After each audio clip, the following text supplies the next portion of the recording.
This season, Jalen Hurts has been playing well below the standard that he set for himself in 2022. A season where he tore up the NFC, had one of the best deep balls in the NFL, and led the Eagles to a Super Bowl. But to start this season, Jalen has been very careless with the football, and the Eagles' offense is struggling because of it. Just a year ago, the Eagles were one of the most potent offenses in the NFL, and Jalen Hurts was one of the best quarterbacks in the league at taking care of the football. But through only 6 games this season, Jalen Hurts has already exceeded his pick total from last year, and we are here to find out why. So first up, we're going to have Week 2 against Minnesota. After the motion by the tight end, the Eagles are going to be running dagger at the top of the screen. The number 2 at the top will serve as a clear out to try and clear the middle field safety, and Hurts will try to fit it in between the defenders. But the safety doesn't run with the clear out, and the defender, who looked like a rusher at the beginning of the play, dropped back into coverage and got himself an interception. And from this angle, you'll see that the rusher in the right A gap is the one who got the interception. Hurts has a beautiful pocket, but with the safety not vacating that space, it's definitely a hard throw to make.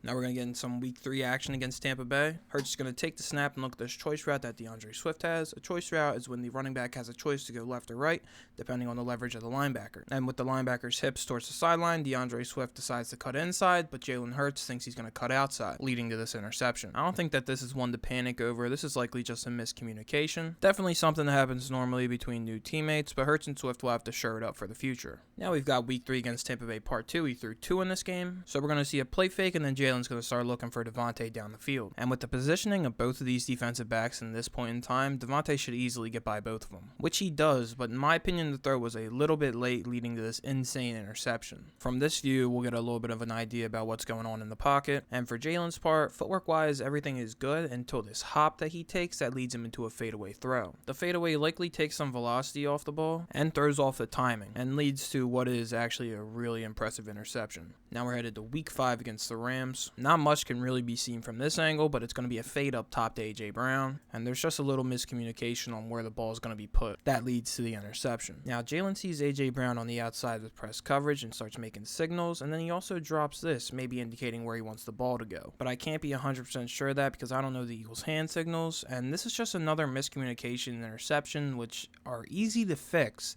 but if they keep happening over and over and over again, you really have to start questioning the coaching. And as we all know, when it rains, it indeed does pour, which is exactly what happened in Week 6 versus the Jets. Not even going to spend that much time on the first pick here. It's such a fluke.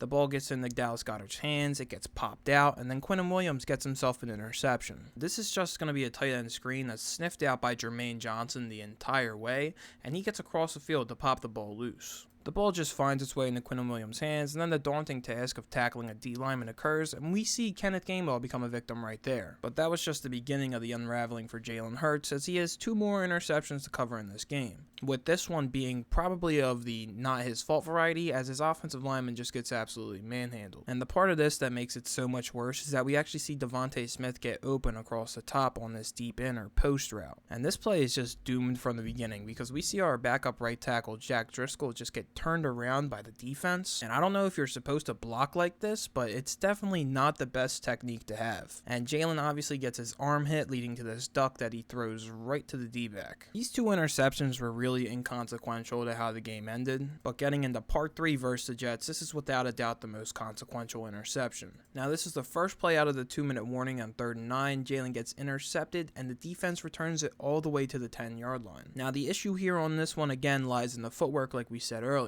When Jalen gets to the back of his drop, he most likely has the ability and a throwing lane to get the ball to Goedert, but he takes this one fadeaway, lets the ball go, and it's intercepted. We'll get an even better look from this angle as where 22 is pre-snap, and he's lining up as a rusher. It looks like he's coming, but what he's going to do is back off and sit into this zone, and Jalen might just not see him. And now another aspect of this is look at the overload that the defense has to that side of the ball. The offense has to respect how many men they're putting over there, and they have to slide the protection that way, which leads Gainwell one-on-one with the defensive lineman on the backside when all those guys eventually pop out, which is probably why we see Jalen take this little hop towards what he thinks is the stronger side. And at the end of the day, it's just really good defense from the Jets being able to confuse the Eagles' offense in the most pivotal moments of the game.